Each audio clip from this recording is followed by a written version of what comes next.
This is On Target Institute, building men of character, men who will live a life that demands an explanation. And now, founder and president, Vince D'Acchioli. Hello, men, and welcome again to our OTI Leadership Training session number 9. We've been dealing with counterproductive roles and group dynamics, and this is our third session on that topic. In our last one, we dealt with the silent guy. This time, we're going to be dealing with the 1Agenda guy. Let's peek in. Okay, let's move on to the 1Agenda guy. Who's going to be the 1Agenda guy? Okay, Danny's the 1Agenda guy. Now, here's a guy. The 1Agenda guy is, no matter what the subject matter is, they've got the answer, and it's always the same thing. It never changes. It's one thing. Let me give you an example. Okay, guys. What do you think about this? The issues from our past that most hinder us. Any of you guys got some ideas or examples about the? Yeah, Danny, go ahead. Well, I haven't thought on it. I'm really surprised that the lecturer didn't bring this up. But I think that when we're talking about fear, it has to do with the sin in your life. If you haven't addressed sin in your life, then you're going to have fear. As a matter of fact, with the anger issue, if you have sin in your life, then you're going to have anger in your life. Unforgiveness, if you have sin in your life, you're going to have unforgiveness. And that's all there is to it. The guilt comes from absolute sin in your life, and you haven't addressed the sin in your life. As a matter of fact, there's a big problem that Christians have, and that's the sin in their life. And as a matter of fact, non-Christians, the one problem that they have that they need to be convicted of is that they have sin in their lives. And if they would just address the sin in their lives, they'd be able to come to Christ and reach their fulfillment. Let me understand what you're saying. Are you saying that the problem is the sin in our life? You know, that's precisely what I'm saying. Now, what do you do with a guy like that? Now, remember, you've had some history with this guy. And the first thing you can do, by the way, is that at the appropriate time, you can take him aside and talk about the one issue thing. But let's say this is early in your relationship, and he is coming up with this sin in your life thing, which I'm not saying that sin in your life is not an issue, okay? We're not saying that at all. But obviously what he's doing is he's equating everything and every problem to that one issue, and we know that it can be more than that. It can be very complex, and you need to go a little bit deeper. So what are some suggestions that you would have for dealing with a guy like that? First thing you do is to very courteously interrupt him.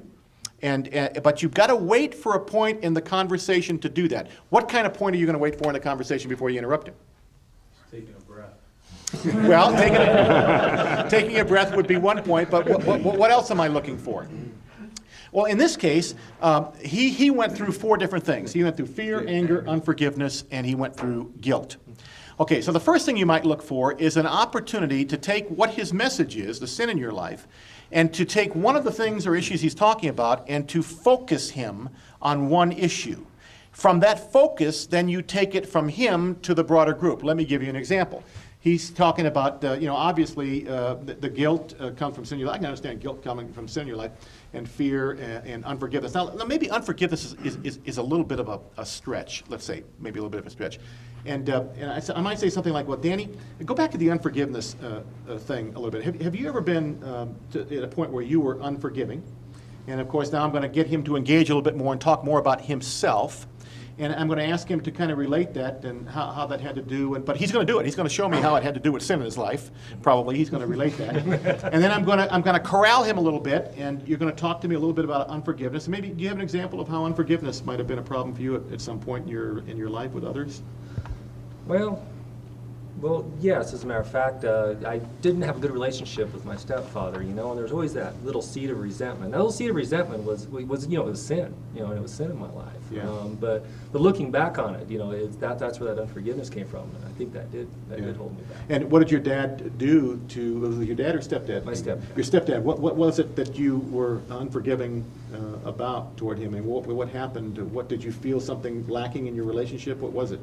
It was just that we didn't really have a relationship. I see. I think was the main thing. And so how were you able to kind of deal with that and let that go? Was that something that was difficult for you? Are you still processing that? And how are you dealing with that? Well, once I realized it was sin in my life, what I realized I needed to do is that if I wanted God to work through me, then I needed to let go of that. So you just kind of let it go, give it to God? To give it to God. Huh. Well, Gentry, do you identify with that? Have you ever had a a point where you were very unforgiving towards someone, and can you relate to what Danny is talking about? Now, you don't have to answer, but what I've done now is I've taken him to one very narrow aspect of what he's been talking about, asked him to focus on. I've learned a little bit more about maybe some hurt that he has. We're not going to deal with that just this very moment. We could develop that a little bit more. But now I'm bringing other people in the group into the conversation. Do you relate to that? Now, here's what you have to watch out for here. Now, there are two ways this could go. This could go sideways on you. Gentry could come back in a very soft way and say something like, well, yeah, you know, I had a problem like that too, and you know, I know that probably it does have to do with sin in my life, and there were some things that I was doing at that time, but boy, I had a tough time letting go with this. Or Gentry could come back and do what? He could challenge him. He could say, well, that's ridiculous. I mean, that's you know, now what are you getting into in the four different aspects of the group dynamic? You're getting into the harsh words and that whole thing. Well, you know, that's ridiculous, Danny. I mean, you know, to distill everything down, you know, I'm sick and tired of hearing you talk about sin in your life all the time. I mean, you know, that can happen in a situation like this. Now, what do you do as a facilitator if all of a sudden you've got that dynamic going on in your group? It's happening right before your eyes. Gentry and Danny are now having a pretty heated discussion, you know. And what do you do? Go get coffee. You could take a break. Yeah, time for a break, guys. You could take a break. No, what do you do? Well, you cannot allow that. And sometimes this is the idea where, you know, the autocrat versus Democrat. Sometimes you may have to be the autocrat. You say, guys, time out. Look, we're not going to. We've already agreed, and you should have, that this is not a place where we're going to judge anybody. Okay, we need to love each other, and you know, while we all may have opinions about certain things, let's just keep this going and flowing in the direction. And you go back to the question, start all over again. By the way, guys, we're going to get to the theological guy in just a moment, but it's very important that you be careful not to have guys throwing, you know, formulas at people. You know, if you just do this, everything will be okay. You got to be careful with that, because everything doesn't distill down into a simple formula. Give us another example of a one agenda guy. What else might you do with a one agenda guy? Anybody? Yes. Well, you might just say that, you know, Danny, that's really a great point. And then you could then say, Craig, what do you think about that? And then you don't have to even get into discussion with Danny or that, because that could create, you know, if he's been on that point for a bit, you start asking him a question about that, that's going to drag it out maybe even further. So you can shortcut that by just saying. That's good. That's a great point. And then shifting it. And Craig, what do you think about that? Now again, be careful, because no leader doesn't have a thought about that. The very nature of you being leaders is that you have opinions. I don't see too many leaders that are lacking opinions. So the challenge for us as leaders is to be careful not to want to just throw your opinion on the table, but to deflect it. And because if you continue to throw your opinion on the table, what is the group going to think of you?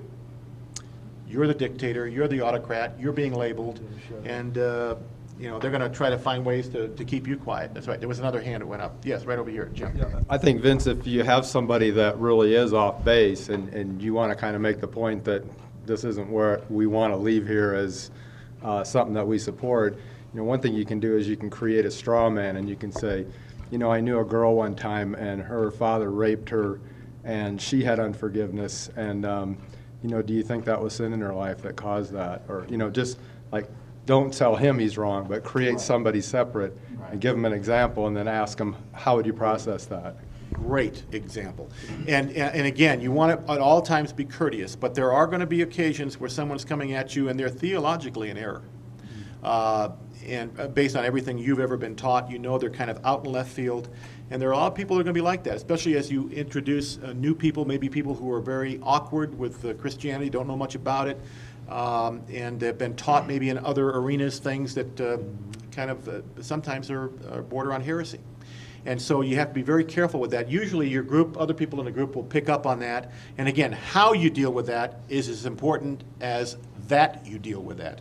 But sometimes if it's a very sensitive issue, you might say something like, well, Danny, I'll tell you what, that is a very interesting thing you're bringing up, but let's table that for a moment. And would you do me a favor? Could you stay after just a few moments? I'd just like to, I got a question I need to ask you and something I need to suggest to you, and then take it away from the group. If you do it with him in front of the group, what have you done? Is he going to come back next week?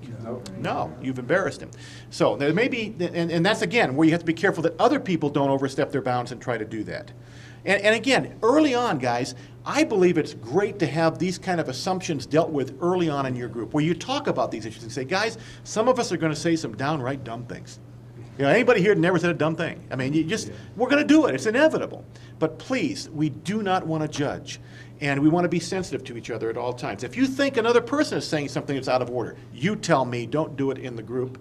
You know, try to create that kind of a tone, and I think you'll be safe. There was another hand back in the back. Well, that's that's for a starting group, though. But don't you want to get to a point where guys can be honest with each other and say, "Hey, Fred, I think you're wrong there. I think we got to." I mean, and not in a condemning way, but hey, we're trying to get to the likeness of Christ here and all that.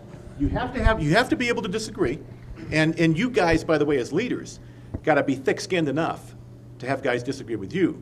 And that's another problem with leaders, is we assume that if somebody disagrees with us and if we're wrong, we're going to somehow lessen our esteem in their view as a leader. Not so. In fact, it's probably the opposite.